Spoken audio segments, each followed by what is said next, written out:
Hello guys, and welcome to another ant video. In today's video, we will be looking at my Monomorium ergatogyna, for short, ergs. In this update, they have moved into a brand new nest out of their old test tube. I have moved them in a nest from Arthropod Antiques. This is a Monomorium, a cheap but very good nest. It is a petri dish style nest. It is shaped in a square and has plaster below it, so you can hydrate the nest through a hole in the side. There is sand all over the plaster for decoration. The nest has a small hole where you inject the water to go on to hydrate the plaster bottom.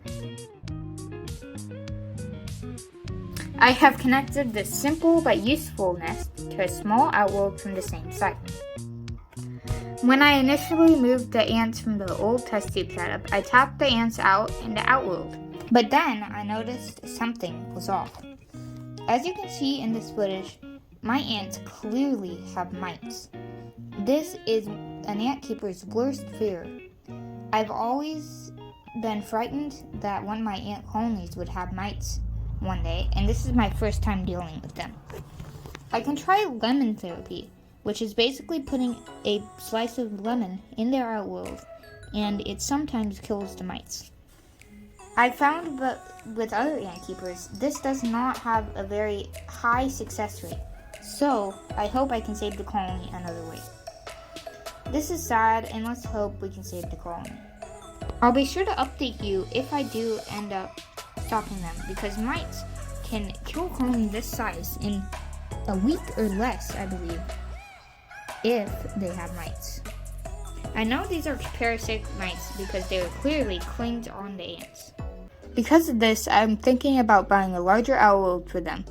I estimate them to be at around 400 workers, and they still only fill up about a quarter of the nest. This really shows how small these ants are. I'm not worried about the nest being too big for them, because with all the brood they have at the moment, they should fill it up soon. The queens are egg-laying machines, and with 10 plus of them, they pump out so many eggs. I'm a little worried that they created a small trash pile with mostly dead workers inside the nest. This is one of the cons of having ants only fill up a small part of the nest, because it could lead to a bit of mold. But one other thing I like about this nest is, from what I've seen, it doesn't mold too easily. With the sand covering the plaster, it lessens the chances of the plaster molding.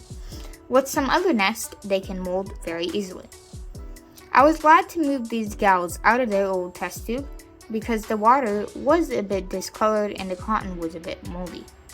I'm glad I was able to get this nest pretty cheap. And trust me, if you have a small ant colony that is fit for the size of the Monomorium, check out Arthropod Antiques site.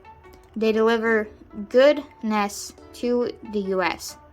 And I think, in my opinion, that these nests are some of the best in the US.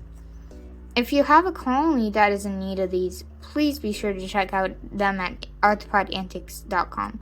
This video is not sponsored, but I generally think this is a good nest. One other thing that was a little bit concerning is I put some fluorine on top of the lid, but when the ants climbed up, they were somehow able to get right around it.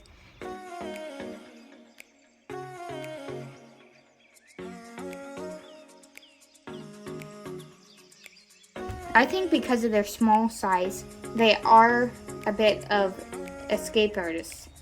They can climb up fluorine pretty easily. It's not a big deal because I do have a lid for the outworld, but it is a little bit annoying because when I open it to feed them, they are usually on the lid, and I usually have to drop in the middle one quick, and there is usually one or two escapees. As I said, it's not a huge deal, but it is a bit annoying. But with that, that should wrap up today's video. Thank you for watching. If you liked it, be sure to subscribe and like. See you guys later, and peace out.